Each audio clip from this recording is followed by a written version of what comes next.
Good morning students, 12th class. Chapter name Organizing and chapter number 5. Classwork number 38. Topic Organizational Structure. ये मिलेगा आपको page number 202 से 204 तक and topic है organisation structure. Organisation structure किसे कहते हैं? स्ट्रक्चर कहते हैं बच्चों किसी चीज़ का एक तरीके कॉमर्शियल टर्म में अगर हम कहें तो उसका ढांचा बनाना, कि खाली भाई स्ट्रक्चर है. तो कॉम्बिनेशन ऑफ सिक्योरिटीज़, अगर हम कॉम्बिनेशन करते हैं किसी चीज़ का, कंबाइंड करते हैं, when the manager are performing organising function, जब मैनेजर परफॉर्म करते हैं organising function, organisational structure get created automatically. तो जो ऑर्गेनाइजेशन का स्ट्रक्चर होता है वो ऑटोमेटिक क्रिएट हो जाता है, जिसमें ये बताया जाता है भाई जॉब पोजीशन क्या होगी, अथॉरिटी क्या होगी, उसकी पावर्स क्या होंगी, रेस्पॉन्सिबिलिटी क्या होगी, जिम्मेदारियाँ क्या होंगी हर एम्प्लॉइज़ की. जॉब पोजीशन क्या है, रेस्पॉन्सिबिलिटी क्या है, अथॉरिटी क्या है, हर लेवल पर उनकी क्या अथॉरिटी है, क्या पावर है उनकी अलग अलग लेवल पर. तो इसे हम क्या कह सकते हैं? As a framework within which managerial and operational task are perform. जहां पर मैनेजरियल और ऑपरेशनल जो वर्क होते हैं वो परफॉर्म किए जाते हैं.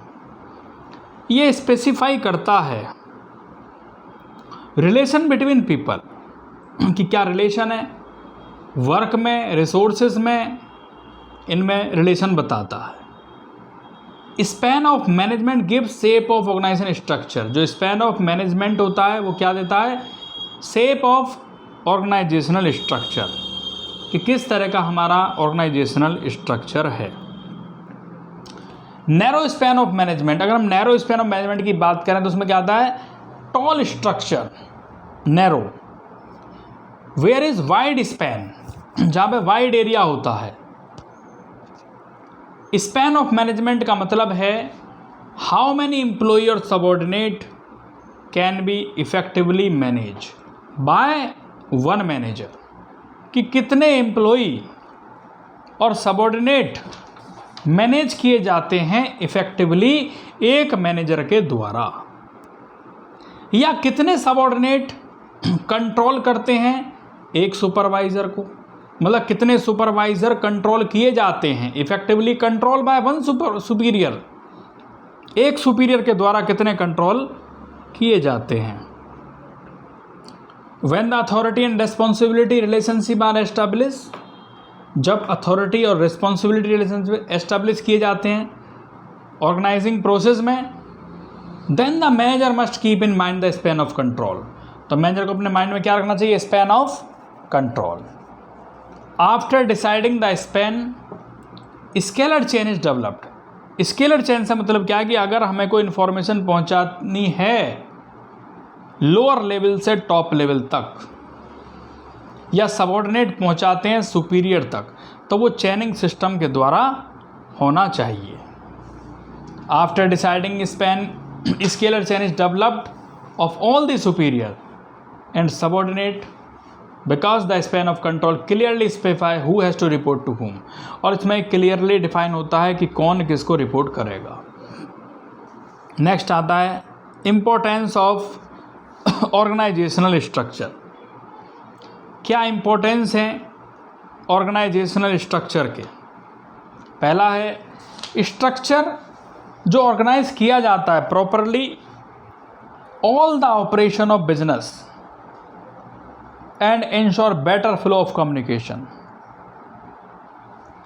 Clear structure make it easy to check the responsibility. Clear structure make easy to check the responsibility. क्या चेक करता है भाई? रेस्पॉन्सिबिलिटी करना each part of business, business के हर पार्ट की. Clear idea about the working style of an enterprise. ये हमें क्लियर आइडिया होना चाहिए कि वर्किंग स्टाइल क्या एंटरप्राइजेस का. Can known from organisational structure, जिसे हमें पता होना चाहिए ऑर्गेनाइजेशनल स्ट्रक्चर के बारे में. Organisation structure allow correlation and coordination, ये अलाउ करता है कोरिलेशन और कोऑर्डिनेशन, एक दूसरे के बीच में कोऑर्डिनेशन होना चाहिए। फिजिकल एंड फाइनेंशियल रिसोर्सेस, ये क्लियरली डिफाइन करता है लेवल ऑफ मैनेजमेंट कि कौन कौन से लेवल ऑफ मैनेजमेंट हैं and span of control under each level, और हर लेवल पर उसका कंट्रोल बताता है। नेक्स्ट आता है इसमें types of organisational structure. Organisation structure के कौन कौन से टाइप हैं?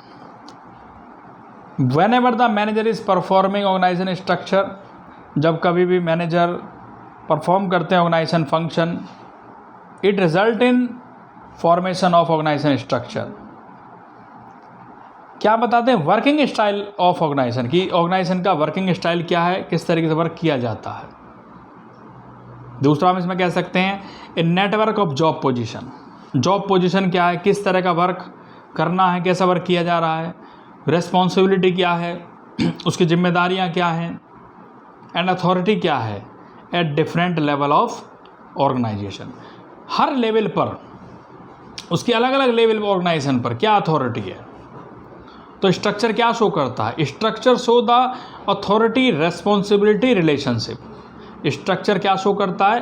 अथॉरिटी रेस्पॉन्सिबिलिटी, अथॉरिटी और रेस्पॉन्सिबिलिटी के रिलेशन को शो करता है between the people working at different job position, कि जो पीपल वर्क करते हैं अलग अलग जॉब पोजीशन पर। दिस स्ट्रक्चर में clear who is reporting to whom. ये स्ट्रक्चर क्लियरली बताता है कि कौन किसको रिपोर्ट करेगा। हु इज़ रिपोर्टिंग टू हुम, कौन किसको रिपोर्ट करेगा, और who is the boss and who is the subordinate, कौन किसका बॉस होगा और कौन किसका सबॉर्डिनेट होगा। ऑर्गेनाइजेशन स्ट्रक्चर को दो तरह के होते हैं। पहला है फंक्शनल स्ट्रक्चर, दूसरा है डिविजनल स्ट्रक्चर। फंक्शनल स्ट्रक्चर क्या होता है स्टूडेंट्स? फंक्शनल स्ट्रक्चर में व्हेन द एक्टिविटी और job are grouped keeping in mind the function और the job, then is called function structure. जैसे हम एग्जाम्पल के तौर पे समझ सकते हैं कि all the job related to production, जो भी प्रोडक्शन से रिलेटेड जॉब्स हैं वो प्रोडक्शन डिपार्टमेंट में आती हैं, और जो सेल्स से रिलेटेड होती हैं वो आपके सेल्स डिपार्टमेंट में आती हैं, और जो परचेज से रिलेटेड होती हैं वो परचेज डिपार्टमेंट में आती हैं। Within the department also grouping is done on the basis of specialised function.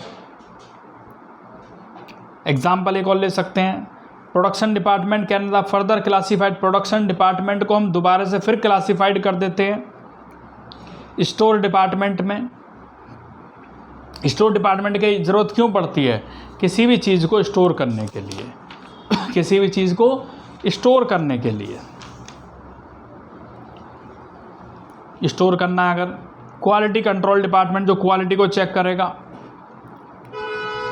Assembly department, assemble करना, इकट्ठा करना within each department and sub department.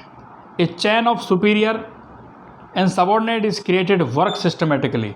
और वर्क को किस तरीके से करना है, एक सिस्टमेटिक तरीके से उसे अरेंज करना। इसके बाद नेक्स्ट आता है स्टूडेंट्स एडवांटेज। एडवांटेज क्या है? पहला एडवांटेज है ऑक्यूपेशनल स्पेशलाइजेशन। तो पहला एडवांटेज है ऑक्यूपेशनल स्पेशलाइजेशन। विशेषता फंक्शनल स्ट्रक्चर में जो एम्फेसाइज किया जाता है, जो जोर दिया जाता है, वो प्लेस ऑन स्पेसिफिक फंक्शन पर जोर दिया जाता है। Promotes efficiency and utilisation of man power. Man power का यूटिलाइजेशन करना, performing similar job, their performance improve and they become specialised in their task. जब हम किसी वर्क को बार बार करते रहेंगे तो हम उसमें स्पेशलाइज्ड हो जाएंगे, अपने काम को करने में स्पेशलाइज्ड हो जाएंगे।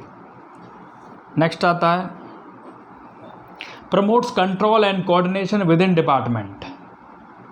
कोऑर्डिनेशन बनाकर रखना ड्यू टू सिमिलर एक्टिविटीज़, क्योंकि सिमिलर एक्टिविटीज़ की जाती हैं, एक जैसी एक्टिविटीज़ की जाती हैं एक डिपार्टमेंट में, तो ये इजी है सुपरविज़न करना और उस पर कंट्रोल करना। नेक्स्ट आता है increase managerial and operational efficiency. Increase managerial efficiency increase होना, मिनिमम कॉस्ट कम से कम लागत लगनी और प्रॉफिट बढ़ना। अगर कम से कम लागत है, कम से कम कॉस्टिंग हम कर रहे हैं तो प्रॉफिट ज़्यादा से ज़्यादा होना, इंक्रीज इन प्रॉफिट को बढ़ाना। नेक्स्ट आता है it leads to minimum duplication of efforts. इसमें डुप्लीकेसी बहुत कम होती है। इसलिए बहुत कम होती है क्योंकि सभी को जो वर्क दिया जा रहा है बार बार वो वही वर्क करते हैं, तो उस चीज़ में क्या होते हैं, वो स्पेशलाइज्ड हो जाते हैं कि भाई किस तरह का हमें वर्क करना है। बार बार वही वर्क करते करते एम्प्लॉयज स्पेशलाइज्ड हो जाते हैं। Easy and effective training. Next आता है easy and effective training. Training focus only limited skill और वन फंक्शन ऑनली। इसमें जो फोकस किया जाता है लिमिटेड स्किल्स पर किया जाता है, वन फंक्शन पर किया जाता है। Due attention of different function. हर फंक्शन गेट्स ड्यू अटेंशन। हर किसी फंक्शन पर, हर किसी वर्क पर हमें अटेंशन देनी होती है अंडर फंक्शनल स्ट्रक्चर। तो स्टूडेंट्स, यहाँ तक आपको अपना वर्क कंप्लीट करना है। अपनी नोटबुक में ये वर्क आप करेंगे सभी स्टूडेंट्स। Thank you.